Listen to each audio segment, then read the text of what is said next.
saddex dhalinyaro mutacallimiina oo dhalinyarta jaamacadaha dhigta ayaa oday doon wata oo dadka badaha ka shaqeysta oo naaquuda ayay ku yiraahdeen maanta doontaada naga kire badweynta noo dhaadhici oo maxaa tihiin sayaaxiin dalxiistayaal baan nahay waa masal markay doontii ku heshiiyeen ay fuuleen doontu bariga waa tii ku socon jirtay qoriga dabaylaha sharaaca lagu wadi jiray xagga dabaysha loo weecin jiray reer barbariya yaqaana iyo reer Jabuuti doonyaha dadna markaa saddexdii dhalinyartii odagii bay wareysteen ku yiraahdeen adeer kani waa baylod kana waa engineer kana waa dhakhtar adigu laakiin yaraantaadii maxaad baratay markaas anigu sida loo dabaashaa bartay ku qosqosleen waxay ku yiraahdeen ضيعت نصف عمرك وحسب ما تعليم با yaraantaadii waad kaga soo ciyaartay adigu markaas la yaabay sida ugu jahzaysan kan waa baylod diyaaradu ka xaya kan waa dhakhtar hal kan waa muhandis yabni al-imarat qusur buu dhisaa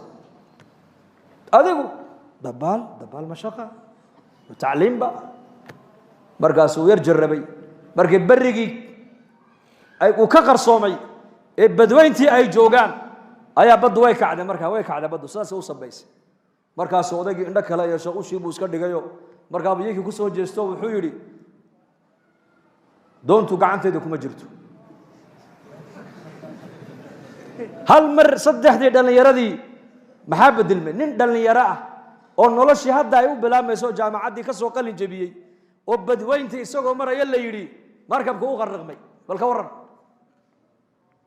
markaas hal mar kaliya dhalinyaradii wajigii baa bedilmay ilintii baa ka daadatay way qayliyeen markaas uu ku yiri markaan nigu yiri yaraantaydii dabaasha ayaan bartay haddaad igu tiraadeen cimrigaagii yaraanta waad soo dayacday anna waxaan ilaahay maanta cimrigiinii baad dayacdeene adigana beeloodnimada ku bax adna injineernimada ha ku badbaadiso adna dhakhtarnimada ku badbaad anoo dabaashaydii baan bilaabayaa buu yiri waa misaal yani haddaad u arkaysid nabi maxamed calayhi salaatu wasalaam hadyigiisa iyo ku dayashadiisa aan u arkayna dib u socodnimo inaan dib u noqonayna haddaad u arkaysid maaha waxa xaqiiqadu maanta ay caddaan doonto maalinta aad adduunyada ka intiqaashid ayaa la garan doonaa keebaa dib u socod ahaa keebaa hore u socod ahaa